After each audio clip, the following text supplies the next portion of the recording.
Hello, everyone, and welcome to Deary Talk. I hope everyone is having a beautiful and blessed Wednesday, hump day there is. Let me go ahead and get into this, guys. Like, share, comment below, and subscribe. Everything that I state is allegedly. It's always in my opinion. As you can see at the bottom of my name, it says trigger warning. It's a huge trigger warning. This is the Copyright Act of 1976. This is for fair use, news reporting, teaching, commenting, celebrity news, and all that good jazz. I want to get right into it. I want to bring up, and I put urgent to all parents, and this is just not parents. You don't have to be a parent by blood, you can be a guardian. Anyone that has custody of a minor child, please pay attention to this. This is just me bringing you guys to what you already know, but this is very, very triggering. If you've had anything in your past dealing with children and any type of SA or anything, you may want to log off now. But let me go ahead and I'm going to share my page with you guys on Instagram. And this is regarding a 12-year-old boy that had a sleepover. He had a sleepover in the same apartment complex. This was in Tifton, Georgia. This was probably, I'm looking, it says a week. So it may have been about a week, 2 weeks ago. And this, young boy went to do a sleepover with other young boys and he went to sleep. And let me let you hear what happened to him. I want you guys to hear what happened to him. Here you go. Second-degree burns on most of his face.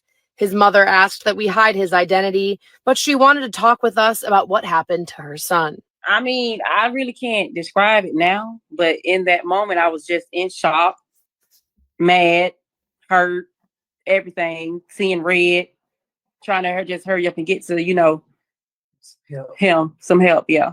Tiffany West says her son was in a neighbor's apartment after a sleepover with other kids playing video games. The victim's mother says he was asleep when someone threw the hot water on him. Yes, he was transported to the burn center in Augusta, Georgia, and he had to have surgery. Of course, he's out of surgery and he's home now, but it's going to take 12 to 14 days for him to fully heal. I always ask him, I always ask him, you mad? You sad? He just like, no, he just don't have no emotion about it. He numb about it. I know he like you got to be in shock to know that your friends is capable of this type of thing. Like somebody that you trusted. Like he never thought that this would be like happening to him. The victim's family is desperately seeking justice. Between recovery and paying the bills, they know they have a very long road ahead of them.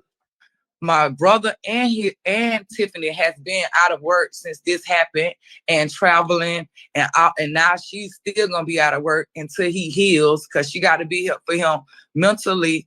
Also, he gonna have to be like getting counseling and stuff because he gonna have to be able to trust people again. According to the victim's family, the other three boys have been released back to their families and are currently awaiting their hearing, which will take place in a month or so. Here in Tifton, I'm Mackenzie Blaze with WALB, your hometown news source. 12-year-old. Okay, shout out to WALB. Shout out to WALB. Very sad. Very, very sad. And a lot of people were just saying no sleepovers, no house parties, and different things of that nature. For me, I wanted this to be a cautionary tale that I've never allowed my children when they were young, or just period. If somebody's going to sleep over, they're going to sleep over at my house. And if they're going to sleep over in my house, they're going to be in like the common area in the living room, sleeping bags, all that stuff. Won't be in no rooms. And I will, even if I'm sleeping, it will be what's called a cat nap. if the wind blow, I'm jumping. Which way you went? Which way you go? So I've never believed in those things. But, I'm quite sure this mom, she was not only familiar with the other children and their parents, right? That's not like it's a ways away, it's right there. But these days you have to be very cautious. I did put like a something over his face because I didn't want his face shown. And for me, that's the most part. And it's really tugging at my heartstring. When I read this, I was reading some things, and I'm gonna read this post, and I'm going to give you guys my thoughts after this. So let me go ahead and share. This is a post that's from the New York Post, and I want to just send them a huge shout out. And this is what I'm going to read. Let me make sure it is big enough for you guys. Let me see. Let me see. Can I blow it up? I think this is the biggest it can get. So it states here, a Georgia 12-year-old suffered severe burns and was hospitalized after his friends allegedly tossed scalding water on his face as he slept during a sleepover prank gone wrong. The unsuspecting minor was sleeping at his neighbor's apartment in Tifton, Georgia, while the three other boys, whose ages range from 12 to 15, were playing video games. His mother, Tiffany West, told WALB, according to West, one of the boys believed it would be a funny prank to pour hot water on the preteen, which caused second-degree burns and mostly on his face. Mm-mm-mm. It states here, Weston was transported to Burn Center in Augusta, where he underwent surgery and is now recovering at home. She told the outlet. That's a shame. The heartbroken mother was furious at the dangerous stunt that injured her child. I mean, I really can't describe it now. In that moment, I was just mad, hurt, and shocked. Everything I was seeing was red. I was just trying to hurry up and get him some help, she said. The three boys were arrested, and they should have been, but later released to their families while they wait for the court hearings next month. The outlet reported the boys' aunt, Nacella Ostella, something like that, but the first name is Nacella Ostella, something like, I mess up a name, but the first name is Nacella, asked the children whether he was mad or sad, but he wasn't showing any emotion following his return home. He's numb about it, she said. The boy was sleeping inside a neighbor's apartment. This is the neighbor's apartment right here. This is the neighbor's apartment. And this is the 12-year-old right here in Tifton, Georgia. I just put something over his face. They had a little bubble, but it didn't cover the wounds, and I just didn't want that to show. And I'm sorry if you guys hear the tremble in my voice. It's just, if you see his face, well, not his face because they have his eyes covered up, but you can see his skin. It's appalling. Okay, let me gather myself. The boy underwent surgery and now faces at least 2 weeks of recovery back home. You got to be in shock to know your friends are capable of doing this to you. Like someone, and I think this is what his mother or maybe the aunt is saying. Like somebody you trusted. It's terrible. He never thought something like this would happen to him. Oh, this is the aunt. Still added. Second-degree burns often take 2 to 3 weeks to heal and usually leave scars, according to the medical news today. Family fell on tough times after they stopped working because of the incident and are facing mounting medical bills as the recovery will take up to 12 to 14 days. My brother and Tiffany have been out of work since this happened. With all the traveling, I still said she is going to be out of work to take care of him while he's recovering. She needs to be here for him. which very is understandable. Most definitely understandable without even saying. We know that, you know, job what? Job who? I woke up to so much love being shown to my son. This is the mom, Tiffany. She wrote, "Words can't describe how thankful I am for each and every one of you. It brings tears to my eyes to know that so many people care for me and my son, and we're not alone in this." West called her son a warrior and strong, as she showed her gratitude for the donations she received. All of your donations are very appreciated, and it is all for my son.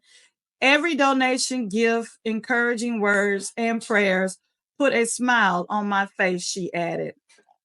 Okay, for me, I'm going to go ahead and stop sharing. For me, I just want to say, my prayers, my thoughts, and everything goes out to her and her husband and the children and friends and family. I want to state this to everyone that's listening to this or will come in and listen. It's not just the sleepovers. It can be people in your family. You have to make sure you vet everything, and sometimes even if you do all of that, it still happens. But if these days and times, if your children want to do something, go somewhere, do whatever, either someone needs to be there, and these 12 and 15-year-old, um, I don't know who did it. Was it the 15-year-old or who? But they know better. They know right from they gotta know right from wrong. I'm not going to even say allegedly. They have to know right from wrong. You're not 5, 6, 7, or 8, you know you are 12 to 15 years old, and you had to go in and know that you were turning this water on. And for me, thank God it wasn't hotter, because I mean, honestly, if it was hotter, it would have been worse, I hope. But my whole thing is, I personally feel that this shouldn't be a slap on the wrist and then their juvenile records are sealed. No, because this baby is going to have to walk around with the memories on his face for the rest of his life. I'm going to put the link. So when you see it, even though the medical news report states it's going to leave scars. So, and we have no idea what trauma it's going to do to him for the rest of his life. You cannot just give them a slap on the wrist. They have to understand, if you want to do grown folks time, grown folks crimes, you got to do grown folks time. I'm not stating any prison or anything like that. They need to get um, something. I don't know if it's, what you guys tell me, because I could probably be a little harsh. I don't know if it should be on their record for the rest of their life, but I do know that they need to get something. They need to get something. I don't know. Y'all give me some pointers, because what I'm thinking may be too harsh. But I know outside of some type of juvenile sentence, they need to pay restitution. They need to pay restitution to any cosmetic surgery. They need to get a job. They old enough to get a job, that 15-year-old or whoever it is, or I don't know who 15, but the ones that are younger than 15, the parents, they need to pay restitution. So any cosmetic surgery that this young child needs, it will be paid for. Period. Okay, I'm on her Facebook post, and I think this is her, but I'm going to reach out to make sure before I put any links. So she states here 5 days ago, update. My son is recovering beautifully since surgery. He may be able to go back to school next week after his second follow-up appointment Tuesday. Occasionally, he does have some challenging moments, but overall, he is in good spirits. When we first got home from the hospital, he had to stay elevated and sleep in a recliner, but now he's able to sleep normally in his own bed. So he has been getting plenty of rest. I don't only cry because of sadness and madness, but I also because of joy that my baby boy is going to be just fine. One moment before I keep going. And I completely understand that. You guys know, as parents, it doesn't matter adopted parents, if you're a guardian, we're all parents. We're all in this journey and this fight together. We walk a fine line because we don't want to be helicopter parents. We want to, give them some leeway to enjoy their life as kids. But when situations like this happen, we beat ourselves up more than anyone or anything could because we second guess like I shouldn't have, but there's nothing that you did what you thought was right, so but let me get back to what she was stating. She said, another thing, I did not lose my job. I'm just on leave until my son fully recovers. I seen that post, but that's not true. Again, thank you thank you for everything. And I will continue to keep you all updated on my son's journey. God bless. So that's what she put on there. Let's see what she said. I woke up with so much love. Okay, this was just on the 3rd of January. She was just saying she woke up to so much love being shown to her son. Words can't describe how thankful I am for each and every one of you. It's bringing tears to my eyes to know that so many people care for me and my son, and we're not alone in this. I drop to my knees every day, thanking God that my baby is still here and he's going to be okay because it could have been worse. Amen. I just said that a few minutes ago. It could have been worse. Lord, I thank you. My son is a warrior and he has been so strong. She put like the strong muscle arm. All of the donations are very, and it's all for my son. Every donation, gift, encouraging word, and prayers put a smile on my face, on my son's face. Again, God bless you all.